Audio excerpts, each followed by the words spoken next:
කතාව පටන් ගන්නේ කතානායකයා වන ජේක් සුලි පැන්ඩෝරාව තුළ තමන්ගේ ජීවිතය විස්තර කිරීමෙන්. එයා තමයි දැන් ඔමටිකායන් ට්‍රයිබ් එකේ නායකයා විදිහට වැඩ කරන්නේ. එයා එයාගේ පවුලයත් සමග තමයි ජීවත් වෙන්නේ. එයා මෙතනදී හිලි කරනවා එයා සහ එයාගේ බිරිඳ නේත්‍රිට දරුවන් 5 දෙනෙකු ඉන්නා බව. නෙටියම් හා ලොක් වෙන පුතුන් දෙදෙනෙක් හා එක් දියණියක් දුක් වෙන අතර එයාලගේ හදා වඩාගත් දියණිය කිරි වෙනවා. ඒ වගේම තවත් ස්පයිඩර් කියන මිනිස් පිරිමි ළමෙක් සමග තමයි ජීවත් වෙන්නේ.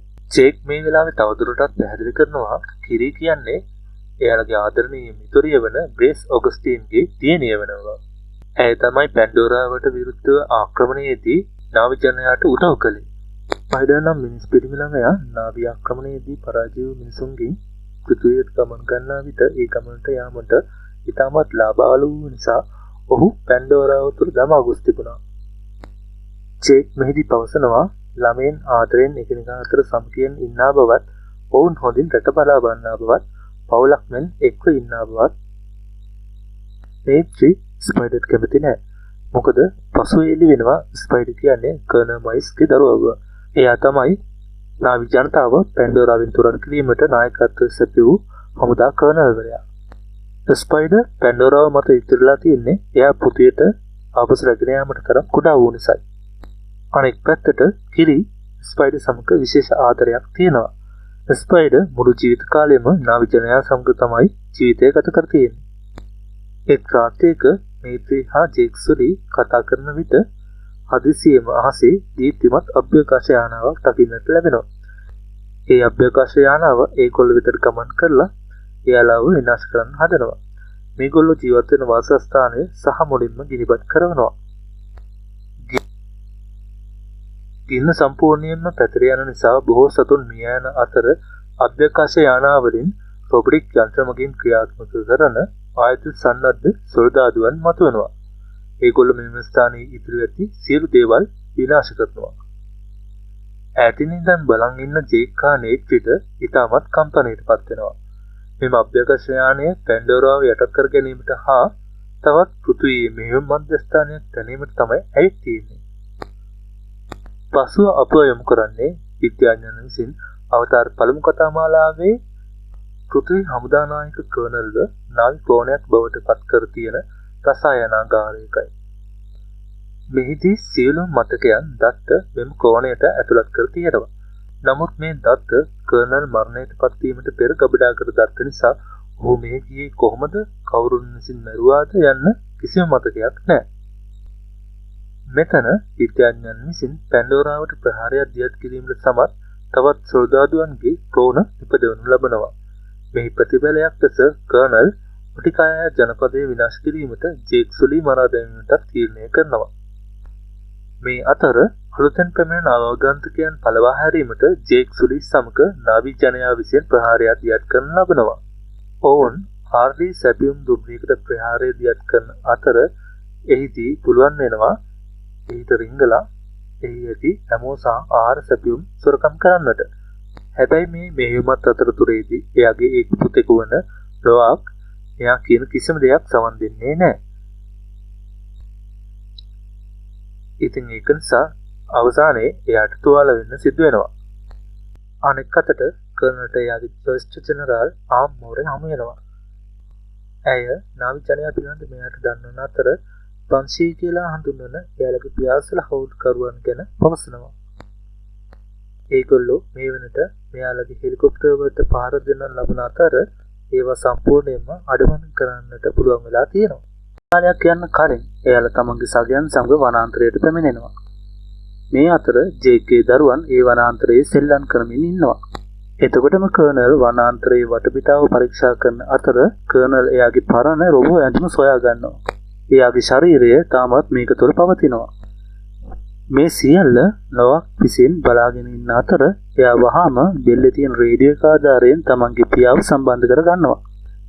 ජේක් මෙයාලට පවසන්නේ හැකි ඉක්මනින් නිහඬව එම ස්ථානයෙන් පිටවන ලෙසයි. ජේක් සහ නේට්‍රි ළමයින්ගේ ආරක්ෂාව සඳහා ඉක්මනින්ම වනාන්තරයේ දිශාවට ගමන් කරනවා. නමුත් කනගාටුදායක ලෙස ලොවක් සහ එයාගේ සහෝදරයා මෙතන පලා යන්න උත්සාහ කරන අතර කර්නල් සහ ඔහුගේ මිනිසුන් විසින් මෙයාලව අල්ලා ගන්නවා. එයා මෙයාලගේ ඇඟිලි වලින් සංසන්දනය කරන අතර මෙයාලා ඇත්තටම තමන්ගේ ප්‍රතිවාදියාගේ ළමයි කියලා හොයාගන්නවා. එතකොටම නේත්‍රි හා ජේක් මෙතනට ඇවිල්ලා සෞදාදුවන්ට පහර දෙනවා. මෙයාලට පුළුවන් වෙනවා මෙයාලගේ ළමයි කොට දෙනෙක් නිදහස් කරගන්න. නමුත් ස්පයිඩර්ව බේරගන්න බැරි වෙනවා. ස්පයිඩර් අවාසනාවන්ත ලෙස හමුදාව විසින් රැගෙන යනවා. පසුව කර්නල් මයිල්ස් විසින් ස්පයිඩර්ගේ නම ඇසූ විට තේරුම් ගන්නවා මේ ඉන්නේ එයාගේම අතුරුදහන් වූ පුතා බව. නැවතත් කොමිටිකායාවලදී ජේක් තමන්ගේ බිරිඳට පවසන්නේ ඒගොල්ලෝ මේ ස්ථානයේ අතහැර දාලා නැගෙනහිර මුහුදේ තියෙන ස්ථානයකට ගමන් කළ යුතුයි කියලා.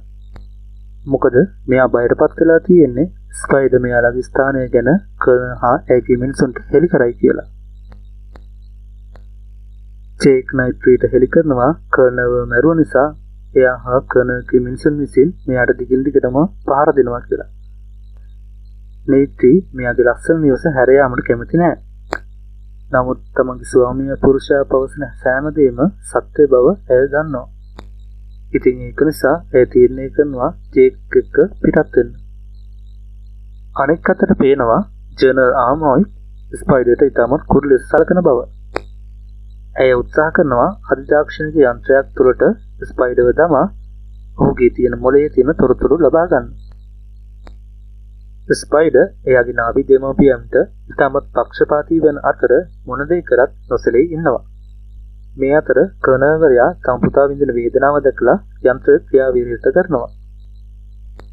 පසුව ඔහු ජනරල්වරයා වෙත පවසන්නේ තමන්ගේ විදියට තොරතුරු ලබා ගන්නා බවයි. ඉන්පසුව මෙයා පිරිමි ළමයා තනි කාමරයක තියලා මෙයා නරක පුද්ගලයෙකු නොවන බව සහතික කරනවා. ඒ වගේම එයා පවසනවා නැවතත් පෘථිවියට යාමේදී ඔහුව රැගෙන යන බවත්. මේ නිසා ස්පයිඩර්ගේ හදවත මෙලොව කිනවන අතර අවසානයේ මෙයාට අවශ්‍ය තොරතුරු දෙන්න එකඟ වෙනවා. දින කීපයක් පියාසර කිරීමෙන් අනතුරුව එයාලා අවසානයේ මෙට්කයිනා කියන සමුද්‍ර ප්‍රදේශයට ළඟා වෙනවා. මෙතන තවත් නාවි ගෝත්‍රිකයන් පිරිසක් ජීවත් වෙනවා. මෙහි අමුතු කාරණයක් වන්නේ මෙතන ජීවත් වෙන නාවි ගෝත්‍රිකයන්ගේ පාට ටිකක් අඩු බවයි.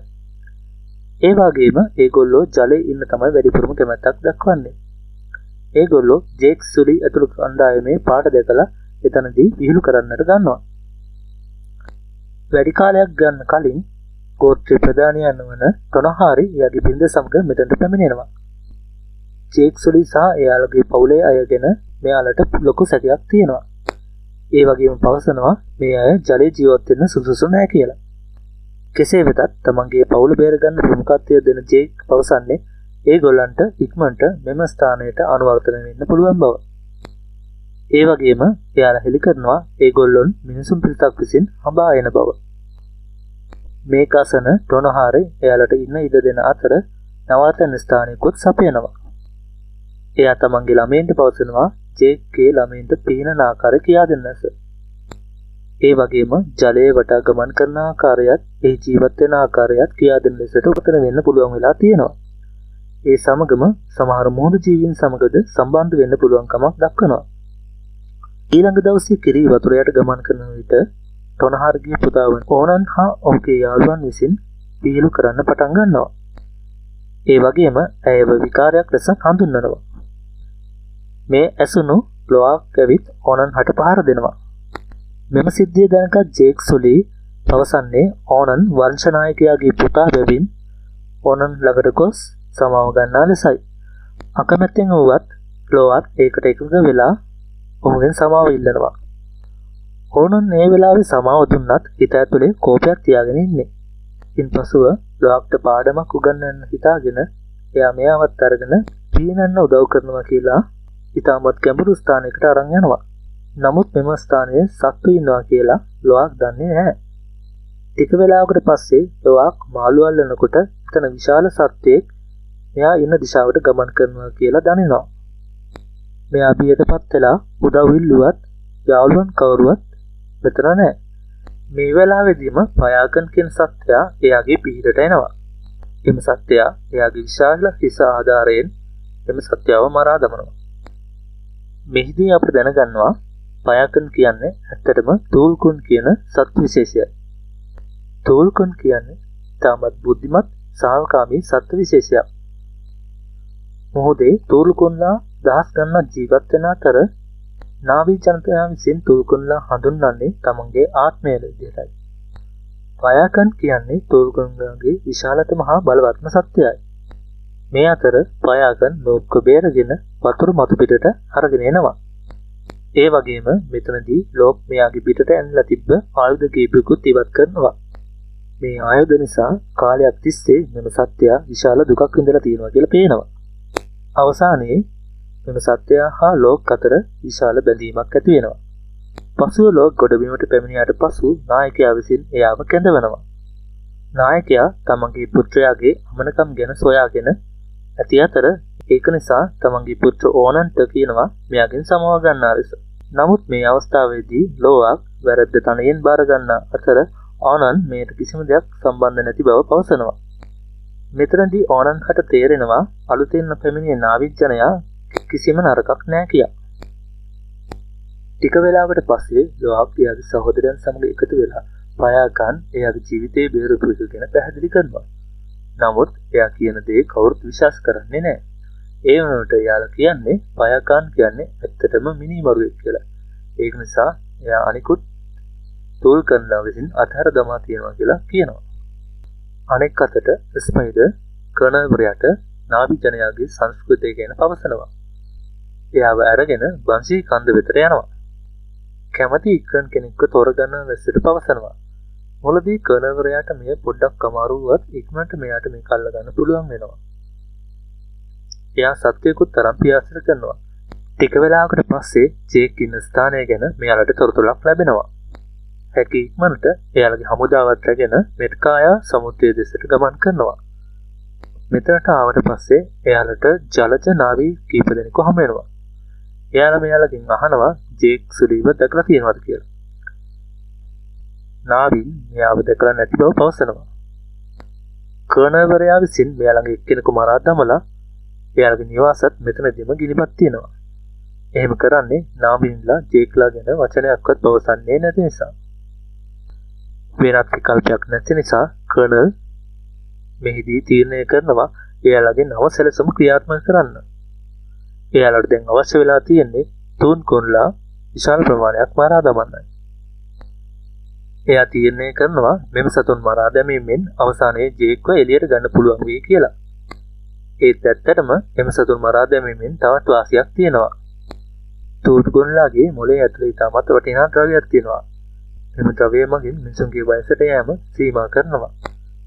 පෘථිවියේ මෙම ක්‍රීඩයක් මගින් $1 මිලියන ගාණකට විකුණන්න පුළුවන් බව පවසනවා. වැඩි කාලයක් යන කලින් හමුදාව මෙම සතුන් පිටුපස හඹා යන්න පටන් ගන්නවා. ඒ වගේම මෙම සතුන් බොහෝ දෙනෙකුට ට්‍රැකර් වලින් පහර දෙනවා. අපට පේනවා මේගොල්ලෝ කිසිම හැඟීමක් දැනීමක් නැතුව තූල්කොන්ලව මරා දමන ආකාරය. තමන්ගේ අම්මා මිය ගොස් බව දන්නේරි තූල්කොන් පැටවුන් මෙතන ඉන්නවා. මිනිසුන් මෙතනින් ඉවත් වන අතර ට්‍රැකර්ස් තාමත් මොවුන්ගේ ඇඟ ඇතුලේ තියෙනවා. තූල්කොන්ලව මරා දමන ලෙස දැනගන්න නාවීන් ඉතාමත් කෝපයටපත් වෙලා ඔවුන්ට පහර දෙන්න සැලසුම් කරනවා.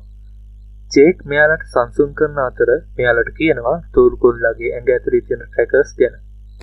මේවා ඉවත් කළේ නැත්නම් අනිවාර්යෙන් මෙයාලා ඇවිත් මේ ඔක්කොම සතුන් මරා දමන බව.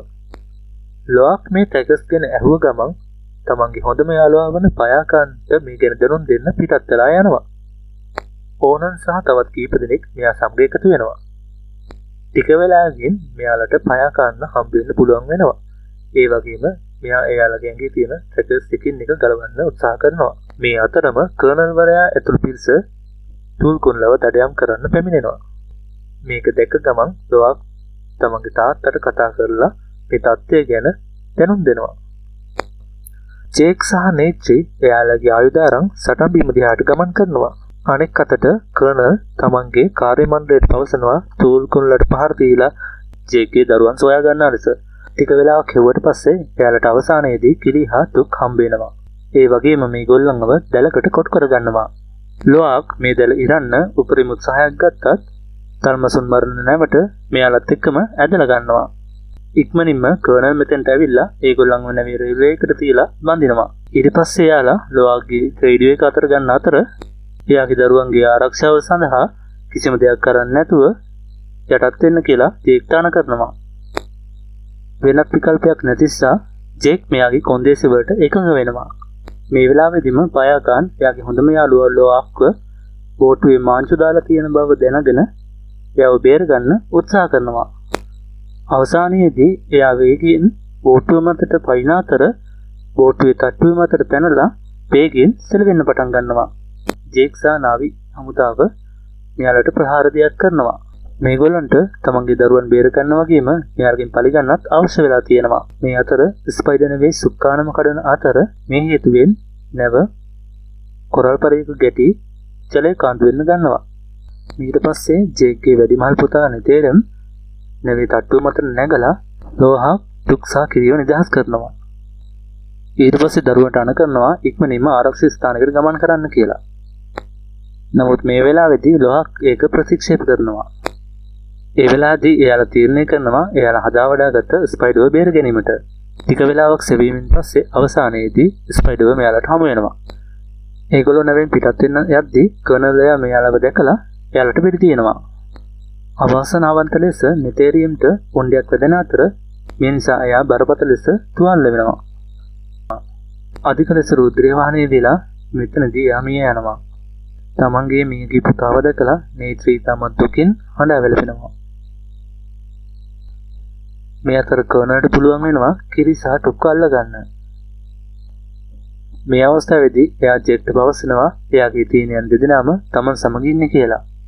මේ අතරතුර ජේක් නේත්‍රීව සංසම් කරලා කොහොම හරි එයාලගේ දරුවන්ව බේරගන්න එන්න කියලා නේත්‍රීව පොළඹවනවා.